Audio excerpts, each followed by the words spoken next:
Henry, usted que es un experto petrolero, ¿cómo evalúa la propuesta del señor Santiago Cuesta en el sentido de que hay que cerrar la refinería de Esmeraldas porque está envenenando al país? Eso no tiene, es un disparate, ¿no? Y no tiene ninguna lógica porque primero, el señor Cuesta no es un experto en petróleos, para empezar. Y él ha dicho cosas que inclusive son bien cuestionables, ¿no? Y que llaman mucho la atención. Por ejemplo, la refinería Esmeraldas no tiene un inventario actualizado y valorado a la fecha. Y eso corrobora lo que dijo el ingeniero Byron Ojeda Oliva, perdón, que fue el primer gerente del actual gobierno. Él dijo que en Petroecuador no encontró tres cosas. Una, Petroecuador no tenía contabilidad. Segundo, no tenía estados financieros. Y tercero, no había un orgánico funcional que Petroecuador funcione como una empresa. Bueno, pero el señor Cuesta no quiere, no es que haya hablado de concesionar ni de vender. Él dice cerrar para que otra empresa privada venga y se instale y haga el mismo papel que está haciendo en este momento la refinería. El mecanismo legal para cerrar y hacer el nuevo contrato con otra empresa tampoco lo explica, porque él no ha leído la Constitución de la República. En la Constitución de la República y en forma expresa en el caso de la refinación de los hidrocarburos está definido como área estratégica, ¿no? Entre otros recursos, ¿no? Los teléfonos, la minería, el hidrocarburo en tanto yacimiento. La Constitución lo define como área estratégica y lo define por la influencia que tienen estos recursos en la sociedad, en el aspecto económico, en el aspecto social, en el aspecto político.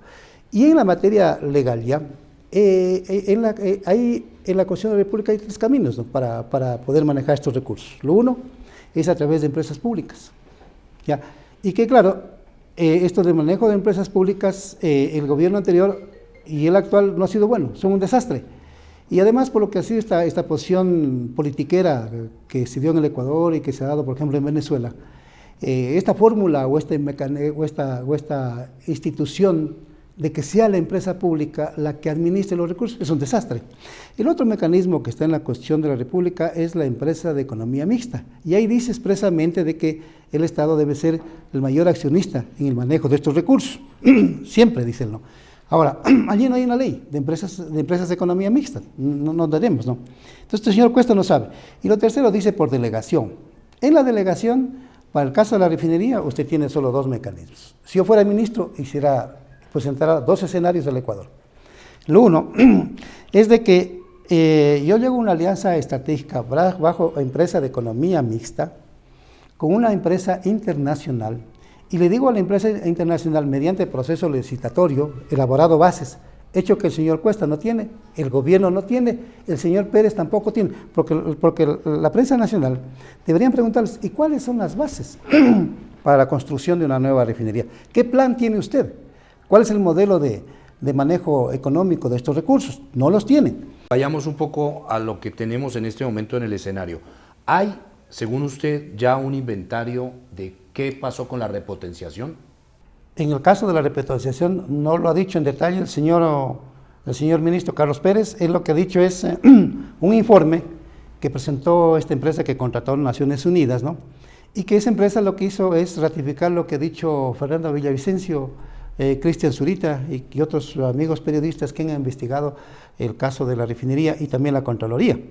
De ahí, hoy el señor Cuesta habla de un dato de que se habría invertido 2.330 millones de dólares, pero técnicamente no tenemos una información en qué condiciones está la FCC. Bueno, o sea, entonces no se sabe en este momento, si se tratara de tomar una decisión, si hay que cerrarla o hay que ponerle unidades paralelas en la planta para cumplir X o Y tarea que la refinería no estaría en este momento, no sería capaz de cumplir. Claro, exacto. La planta actual lo que hay que hacer es, como digo, hacer una evaluación, hacer un overhaul y luego decir, hay que construir una planta para construir crudos pesados. Pero si yo fuera ministro, hoy mismo le soluciono el problema de la refinería. Hoy mismo, mañana. ¿Cómo le soluciono? Muy bien. Digo, los crudos de Orellana, los crudos de Sucumbíos, que son crudos de buena calidad, ya de 28, 29 grados API, con el 1% de contenido de azufre, ¿ya? con el 44% más o menos de partículas de impurezas por cada millón de partículas de petróleo. Y entonces, ¿qué digo yo? Muy bien, desde mañana ustedes me sacan el petróleo por bacheo. ¿Ya? Entonces, ¿qué quiere decir? Que yo saco 300.000 o 400.000 o 500.000 barriles de petróleo de buena calidad para entregarle a la actual planta. O sea, usted separa los crudos de Separa los crudos. Es la solución. Ya. Es la solución. Y entonces digo usted, y entonces y por el oleoducto de crudos pesados solo se transportan los crudos de Napo y Pastaza, que son crudos pesados, de 14 y 16. Pero Henry, un tema. En este momento, como no se sabe cómo está la planta, tampoco se puede decir se cierra. Y además, después de haberle gastado 2.330 millones a esa planta. Así es. No es responsable, el señor Cuesta no es responsable en sus afirmaciones porque ahí se ha invertido mucho dinero, sobre todo Correa. Pero Luis Calero dice que el corazón de la planta está bueno y la que FCC, puede durar otros 30 años. Sí, es verdad. ¿Usted está de acuerdo? Sí, estoy de acuerdo. La FCC es la planta fundamental donde se procesa los derivados principales, que son diésel, gasolina y gas. Entonces esa planta está funcionando, está en perfectas condiciones, ¿no? Ahora, ¿cuánto tiempo se demora normalmente la instalación de una refinería? Como la que podría reemplazar a la Esmeralda si tocara cambiarla. Yo diría 3 años. 3 años. Máximo. El señor Cuesta dice que no podemos esperar 2 años porque esto está envenenando a todos los ecuatorianos y sobre todo a la provincia de Esmeraldas. Pero le deja de envenenar si mañana saca el crudo liviano, como le digo, por bacheo.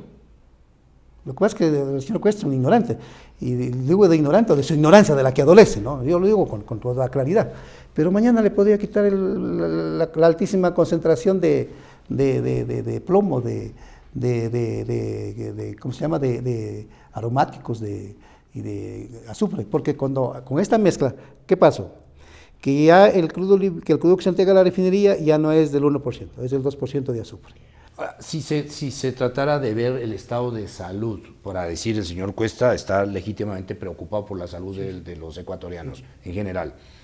¿Hay algún balance histórico de cuál es el impacto de la planta sobre la salud de los esmeraldeños y de los ecuatorianos en general? Los más afectados son los trabajadores, y hay estudios hechos de salud, pero los mantienen reservados.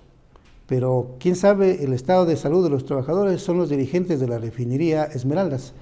La gente ahí se ha afectado mucho con cáncer y con leucemia por la inhalación de los químicos, sobre todo de estos gases con alta concentración de azufre. Entonces, en ese punto el señor Cuesta tendría razón.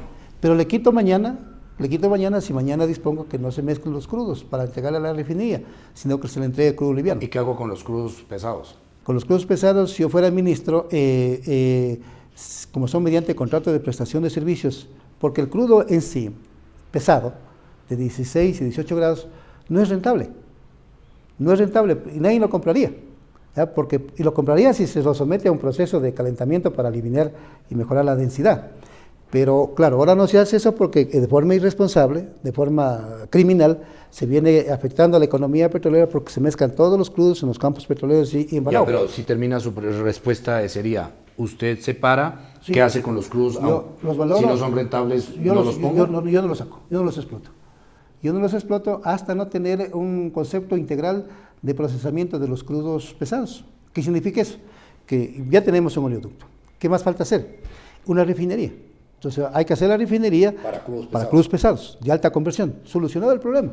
Pero mañana, el señor Pérez mañana podría solucionar este problema. ¿A usted le parece bien que el señor Cuesta sea el portavoz de todo este sector para un tema tan delicado que incluye, según él, que si se cierra la refinería se tenga que pagar alrededor de $1.700 millones más? El país tendría que pagar por la refinación que dejaría de hacer la refinería de Esmeraldas mientras se construye otra refinería. Es un error del presidente de la República crear un Frankenstein ahí. Primero porque le nombra a una persona que no sabe de petróleos. ¿Ya? Es un ignorante en petróleos el señor Cuesta. Y segundo porque en vez de darle una vía expedita a lo que quiere hacer el señor Moreno, más bien crea toda una confusión. Porque este señor Cuesta, como no sabe de petróleos, dice cosas contradictorias, ¿no? Y el hombre que debería manejar estos temas es el señor Pérez García, ¿ya? el señor Carlos Pérez García como ministro de Energía y de Recursos Naturales No Renovables, pero él está callado.